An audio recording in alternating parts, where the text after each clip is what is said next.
tanah yang busuk, maka akan tumbuh yang tidak akan tumbuh yang baik. Maka seperti itulah seorang. Kemudian tahapan yang kedua yang disebutkan dalam hadis Rasul tadi Sallallahu Alaihi Wasallam adalah tahapan mulai keluar rumah dan mulai ganti guru. Guru yang pertama seorang ibu, guru yang kedua adalah bapak. Maka ada di sana ada perintah wadribuhum 'alaiha bi'ashar. Seorang bapak mulai memerintah umur 7, dia mulai ikut. Tapi 7 pertama itu ibu tak yang menangani anak ini di rumah. Begitu tahapan yang kedua, mulai perintah dari bapak memerintahkan selama berapa tahun itu bapak perintah untuk muruhum 'alaiha lisan. Itu umur 7 tahun mulai perintah sampai umur 10 tahun baru ada pukulan. Wadribuhum 'alaiha bi'ashar. Imam Ibn Hajar dalam Tuhfatul Athfal mengatakan dalam Tuhfatul Sibyan atau Tuhfatul Lidah, beliau sebutkan di situ kalau dipukulnya karena salat itu umur 10 tahun, tetapi kalau dipukulnya karena akhlak sebelum itu boleh. Dia berbohong, anak boleh dipukul sebelum itu. Kalau menurut Imam Ibn Hajar menjelaskan hadis tersebut, rahimahullah taala. Maka hadirin yang dimuliakan oleh Allah Subhanahu wa taala, 7 kedua ini adalah ada ganti guru dan ada ketegasan, ada perintah. Kalau sebelumnya hanya ada tertib, ada kelembutan, ada kasih sayang, tetapi tetap dengan apapun caranya, dengan kasih sayang, dengan kelembutan tetap harus diberikan pelajaran.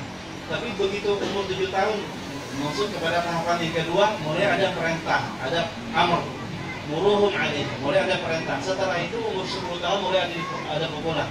Nah, ternyata salafus saleh seperti mana yang disampaikan tadi oleh Syekh Majid, sampai yang tahapan yang kedua ini berarti 7 umur 14 tahun Imam Syafi'i itu sudah jadi mufti dengan orang tua. Setelah itu mulai ke masjid ngaji, begitu sampai selesai 7 tahun yang kedua sudah jadi mufti. Ada riwayat malah Zaid bin Thabit itu, maaf siapa, Usama bin Zaid itu ada salah satu riwayat umur 14 tahun sudah jadi panglima perang. Jadi tahap yang kedua ini dan tahapan yang ketujuh yang ke umur 14 tahun itu sudah selesai pendidikan, sudah mulai terjun ke masyarakat, sudah mulai memimpin umat, sudah mulai jadi gubernur, sudah bisa menjadi panglima perang, sudah bisa menjadi mufti, sudah bisa diangkat jadi Attab bin Usaid jadi kepala daerah, ataupun di sini jadi sultan. Kalau di sini diangkat jadi sultan umur berapa? Sultan Mekah umur 18 tahun. Itu mana bisa kita hari ini alhamdulillah ada yang umur 3 tahun sudah hafal Al-Quran. Jadi Imam Syafi'i dulu hafal Qurannya masa 7 tahun. Tapi kalau kita lihat 7 tahunnya Imam Syafi'i dengan hari ini anak 3 tahun itu berbeda. Walaupun sudah ada juga mubasyirat bahwa umat ini tidak akan habis kebaikannya. Ummati la yudra ayyuha khair. Umat ikan matar, la yudra khairuha awwaluha aw akhiruha. Jadi umatku ini kata Rasulullah seperti hujan, semuanya ada kebaikannya di ujungnya maupun di akhirnya. Di awal semuanya ada baik. Maka alhamdulillah umat ini tidak habis kebaikannya. Kemudian hadirin dimuliakan oleh Allah Subhanahu wa taala, tahapan 7 yang ketiga itu sudah tidak lagi, jadi langsung kepada lapangan masyarakat. Kalau bahasa orang-orang kuliah itu disebut dengan kuliah kerja nyata. Jadi langsung terjun di setelah 14 tahun yang berikut ini sudah mulai jadi guru, mulai jadi berperan di masyarakat umum dan untuk memimpin umat. Dan mudah-mudahan salah satu tempat yang kita harapkan di sini adalah tempat yang ada di sini. Tazkiyah ini melahirkan orang-orang yang mengikuti jejak salafus saleh, mengikuti kehidupan sahabat dan salihin sebelum kita.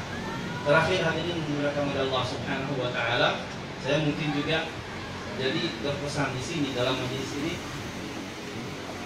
salah satu perintah yang diperintahkan oleh Allah Subhanahu wa taala di dalam pendidikan kita umat Islam yang hari ini hampir terabaikan ataupun sempat terabaikan oleh umat Islam, tidak diperhatikan. Firman Allah Subhanahu wa taala di dalam pendidikan yang di dalam surat Al-Anfal ayat 60, Allah katakan, wa a'iddu lahum mastata'tum min quwwah wa min ribatil khair turhibuna bihi aduwallahi wa aduwakum. Perkara ini, ayat ini, wa a'iddu lahum, persiapkanlah untuk mereka, mastata'tum min quwwah, semua apa-apa yang kamu mampu mempersiapkannya dari kekuatan. Imam Bukhari rahimahullah mengeluarkan hadis dalam sahihnya, sabda Rasul sallallahu alaihi wasallam, ala innal quwwata rami. Sesungguhnya ketahuilah bahwa kekuatan itu adalah ar-ram. Ar-ram itu diartikan kalau zaman dahulu itu memanah atau melembing. Ya. Memanah atau melembing kan? Nah, memanah ya, sama melempar tombak. Itu masuk dalam kekuatan yang disebut, dikhususkan oleh Rasulullah SAW dalam makna ayat surat Al-Anfal ayat 60, wa'iddu lahum mastata'tum min quwwah. Tapi kalau kita lihat dari segi lafaz ayat ini, quwwah dari semua macam kekuatan apapun. Kekuatan apa saja yang harus kita siapkan, terutama daripada kekuatan iman, kekuatan dakwah, kekuatan ilmu, kekuatan akhlak, kekuatan tazkiyah, kekuatan lahir dan batin.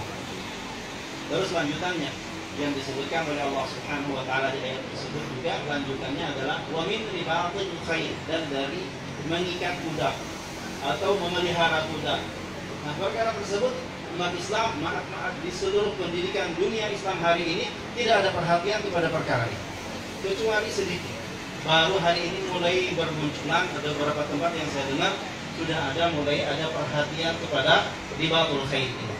Kenapa perkara tersebut? Rasulullah sallallahu alaihi wasallam berpesan juga,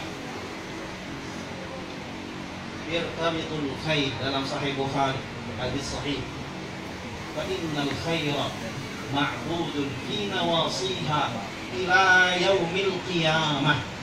Kata-kata ila yaumil qiyamah ini tidak bisa diartikan dengan kuda besi itu, kuda Jepang atau kuda Cina, kuda Eropa, kuda Amerika, nggak bisa diartikan dengan Toyota, dengan Avanza, dengan apa di sini namanya itu, dengan Proton dan sebagainya. Itu tidak bisa diartikan karena Rasulullah mengatakan ila yaumil qiyamah. Ada salah satu riwayat dalam hadis ini, irtabitul khaira fa innal khaira ma'budun fi nawasiha abadan ila yaumil qiyamah. Imam Suyuti rahimahullah dalam Durrul Mansur menulis 126 hadis menjelaskan ayat ini saja. Menjelaskan ayat wa'iddu lahum mastata'tum, di situ beliau sebutkan fadailur ram, fadailur rimayah, dan fadailul khair.